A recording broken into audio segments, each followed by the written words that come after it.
Hello, I'm Scott Bogey here with Sami Hoque ahead of his fight against the Turkish delight Youssef Hurt. How are you doing today? I'm keeping well, mate. Like I said, just finished fight camp. Last set of rounds done last night. Now I'm just resting, recovering, ready for fight night. Exactly. And this is for the featherweight title. Does that add any more pressure onto the fight, or is it more excitement? I wouldn't say it adds more pressure. I've been in title fights and stuff before, and I Yeah, know Yusuf as well. Um, so it's nothing new to us fighting for titles. I think it just adds to the excitement. It's always nice to have a shiny new belt to bring home.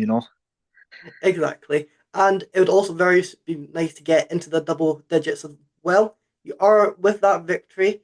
It will be, I think, you've been is it 9-0 or no, it'll be 10-0 after this one. Is that correct? Yeah. Well, right now I'm 9-0, and after this one I'll be 10-0 with another new title as well. So when do you feel like it is time to turn pro? Do you feel like after this fight, get a double digits, another title, pro, or are you still just waiting for your coaches? No, I think I'm very close. I feel ready. I feel like I'm training like a professional all the time. Yeah. My schedule, it's full time, twice a day, most days. And for me personally, I was hitting some personal goals before wanting to turn pro as well. So I've just graduated from uni with a first class honours degree as an MSK clinician. So I decided to get that out of the way, and now I can fully focus on fighting. I've So got my that backup sense. so that what you're going to do now is just focus full time on fighting, nothing but fighting. Yeah, like I say, I've got so many doors open, Yeah. mate. Can choose whatever I want to do. And fighting right now, I've put so much time into it since I've been a kid. I've been training since I was 7, 8 years old. Um, I feel like if I don't give fighting a good go, it'll be a waste of all that time. So definitely, fighting is one of the top options for me. And also, it is in your family. Your whole family is involved in the fight game as well. Oh yes, So do you feel like we're that has helped you get that motivation? 100%. Like they say you surround yourself with like-minded people. I'm always Yeah. around my brothers, my uncles. My uncles are my coaches. Shaj Yeah. Hack, Cage Warriors world champion. Sham Hack, he's had loads of pro fights and stuff himself as well. Um, we're all obsessed with MMA and fighting, and we're always like, if we're not training, we're talking about fighting, talking about how to get better, talking about how to improve.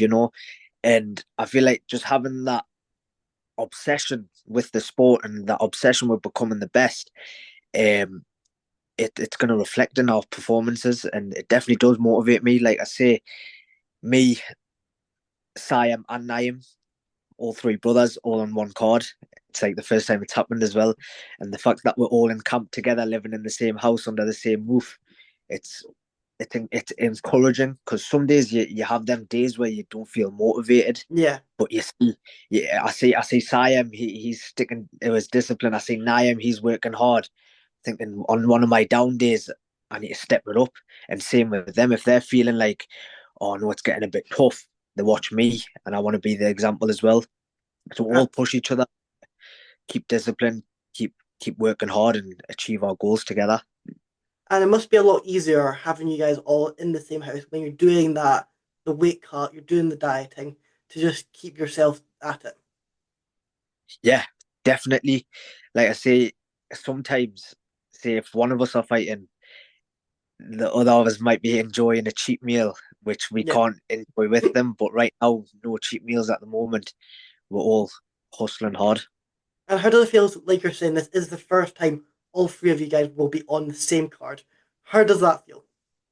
I've said in other interviews, it's a big achievement. It's like almost like a dream come true as well, Yeah. because obviously myself being the oldest brother, I've kind of led the way for the other two, and recently they've been a lot more active than me, and it's been a really proud feeling to be able to see them grow, and now to be able to perform as a three rather than just one of us. It's going to be a really proud night for our family. I'm sure my parents are going to be over the moon.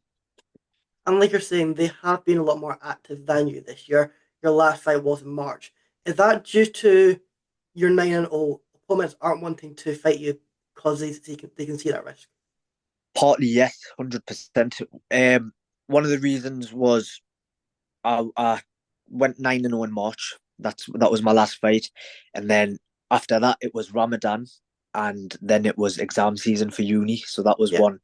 But even before that fight, when I was trying to get matched previously in March, um, I vacated my FCC title to be able to fight at lightweight on the day weigh-in rather than having to cut weight, just so I can fight a bit more, yeah. because of the weight cuts, they take it out of you, and you can't keep cutting weight. So I thought I'll vacate the featherweight title and look to make a run at lightweight as well, and every now and again cut to featherweight.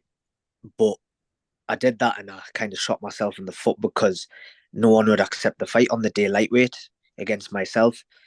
So eventually I had to cut weight back down to featherweight against a lad that I already fought in a rematch. So at the end of the day, it's all experience. It's still amateur. So I'm not too bothered. I'm glad I got the fight in. I'm glad I got to make the walk. I'm glad I got to feel the cage again. So I'm not disappointed at all, but yeah, it has been difficult.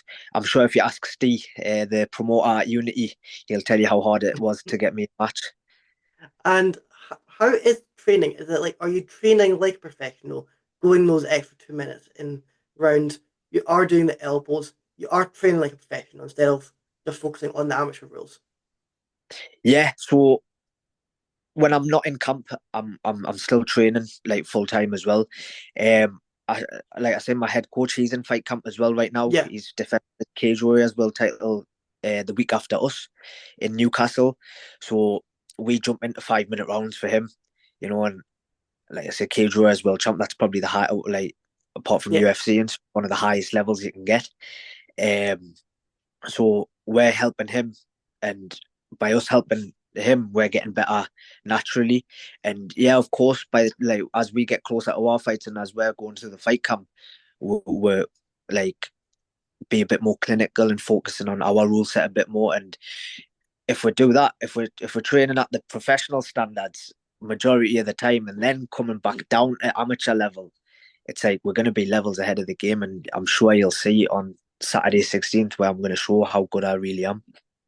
And how big would it be for the gym having you three get in your gym getting the title at Unity, then your uncle getting that, defending that Cage Warriors title? Or it'll give us some serious momentum going into 2025. Like I say, solid into the year. It'll be three, uh, four title wins. Obviously, the three at Unity and the Cage Warriors Yeah, Championship as well.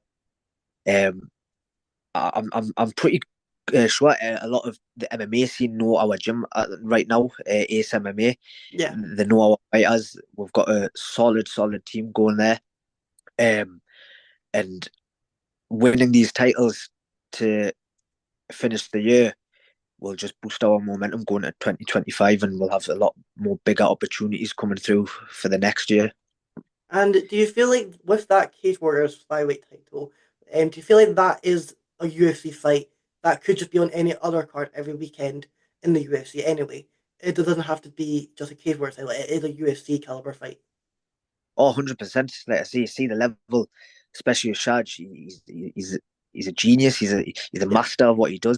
His footwork, his speed, his even his power. Now you see when he knocked out Sam Creasy, yeah. it's like when he's leading the way for the lads that are getting ready for the fights. We're never in doubt that we're not going to perform, especially when he's in our corner giving us the instructions. He knows exactly what to say at the right time, and that's what gets us these big wins. And obviously, the unified rules of MMA have changed recently. You now are Uh, able to do the 12-6 elbow. What do you feel? How do you feel about the rules being changed to allowing this? Obviously, at amateur, we don't Yeah, you're do not allowed elbow, to do it. but when I do turn pro, I'll be definitely using them. Yeah. It's a brutal technique to use, but it's a fight at the end of the day. What's the difference between getting hit by an elbow to a clean shin, like shin to the face? So I don't think it makes much of a difference. It just makes the sport more enjoyable. Really, you want to cause violence, Yeah, and these and new rules encourage it. and I feel like what the argument people are saying is there's no much difference from like a 12-6 elbow to like a 1 7 elbow. Yeah, yeah, it's literally a matter of degrees, Yeah. So it's going to hurt just as bad. It's just And do you now feel allowed to like, use them. because obviously you're now looking into that pro scene, looking to turn pro, do you feel like having your uncle as being the Cage Warriors flyweight champion will help you open that doors to even a possible Cage Warriors appearance for that debut? Yeah, yeah, for sure. Because it's someone has to lead the way, and my Yeah, uncle and my head coach Shaj Hack, he has led the way for us. He's opened these opportunities where he a couple of years ago, well, before he became the champion, he had a hard time like getting the opportunities. And now that he's broke through and he put on a hell of a performance when he won the title, um, people have got eyes on him. Cage Warriors are treating him well now, and now that they know they've had a champion from Ace MMA, they'll want to encourage the next generation of Ace MMA fighters, which is myself, which is my brothers, and Shawan and all the other lads. We've got a path now, uh, definitely through Cage Warriors and even other promotions as well. I'm yeah. pretty sure, let's say the FCC on UFC Fight Pass and stuff like that. These like massive promotions will start knocking on our doors. And do you feel like Cage Warriors have now cemented the UK market? Obviously, before you had Cage Warriors and you had Octagon, who were the big promotions in the UK. However, Oh, Octagon have now moved and are now focusing on their European market. Do you feel like that's because of how big Cage Warriors have now got? yeah, I've heard of Octagon, and I've heard that they've stopped in the UK. But yeah, you could argue Cage Warriors is the largest in the UK and even Europe. But for me personally, I don't mind wherever I go as long as I get the opportunities which will help me get to the top, whichever route it is. Yeah. I'm happy to take. And in that last fight you were against Harvey Roberts, it was a unanimous decision victory. How did you feel like that fight was for you? That one, I felt like I did what I had to do. Yeah. I had a few complications leading up to the fight. Um, the week before I was on antibiotics because of staph infection. Got that cleared up, and I performed with whatever energy I had in the fight. And I think that was a very mature performance from me. Like I said, I've fought Harvey before. He's a he's a tough customer. So I knew his threats. I knew he was good at wrestling, grappling, um, and I just completely nullified his game. I've said in previous interviews he couldn't get what he wanted to Yeah. do, and he couldn't achieve what he does to other people against me when I wasn't 100%. And myself personally, I thought I did perform well enough to get the win, and I could have even performed even better. I remember coming out the fight thinking I could have really pushed for a finish, but sometimes you just have to do what you have to do on the day, and the win's the win. Exactly. And do you feel like how with a staph infection, would you have pulled out the fight because of it, or would you have just try to hide it? Because I know a few UFC people have fought with them. Yeah, luckily for me, it all cleared up before the fight. Yeah. Of course, my training was inhibited, so that's why I didn't feel as good on the day. But I think when it comes to fighting, the main thing is safety. Um, if I felt like I wasn't going to be safe in the fight, or I was just going in to lose because Yeah. of my health, then I would have pulled out. I would have like you have to be smart in the fight game. You can't just be tough. You can't just say, "Oh, I'm ill. I've got the staph infection. I don't care. I'm gonna just fight." But if it's seriously affecting you, you have to consider your health first before anything. And what's your take on like a tournament format? 'Cause obviously, a lot of organizations are talking about that. PFL and Oh, Octagon have their year-long tournament, Paid Warriors, Yeah, of their one night, two fights from one night tournament. And I know yeah. No, not Dustin Gaethje, Dustin Poirier, he suggested a four-man tournament for the BMF belt. What's your Oh take? yes, yeah. Um, I think watching it'll be very entertaining. I would love to watch a BMF tournament. I don't know if I don't know how it works if it's both fighters fight twice in one night, how the Yeah, I cage think that's what warriors. he was suggesting. I think that's a great idea. I love the idea of that. That'll show who really is a bad motherfucker. I would even love to fight in it. I love fighting. So Yeah, if there ever was a tournament available for some sort of title or for a cash prize, whatever, or even just to prove who's the best, I'd be game for that for sure. well, I know you're gonna do great when you get into that octagon, get that title, and we'll be able to see you on to bigger things as well next time. I'll let Of you course, have the final word. Is there anything you're like wanting to add, or anyone you're wanting to shout out? of course, yeah. So I'd like to shout out my team, Ace MMA, head coach Shaj Hack, my head jiu-jitsu coach Jordan Cooper, and one of my striking coaches Sham Hack. Um, all of them, they've been spot on. They've managed my camp perfectly, and I've peaked at the right time, and I'm ready to show my level on November the 16th. Let us shout out a couple of sponsors as well. First of all, Pro Health Physio, just making sure I'm not injured. Yeah, Any need Darren sort us out with that. I'd like to thank Cruise Fightwear for sorting out my fight kit. They've designed as a custom kit. You'll see it on the day as well. So thank you to Kennedy for that. Frame Clean, supporting us with training costs. Ronnie Fontaine, he's a top man. And finally, Craft Burger as well.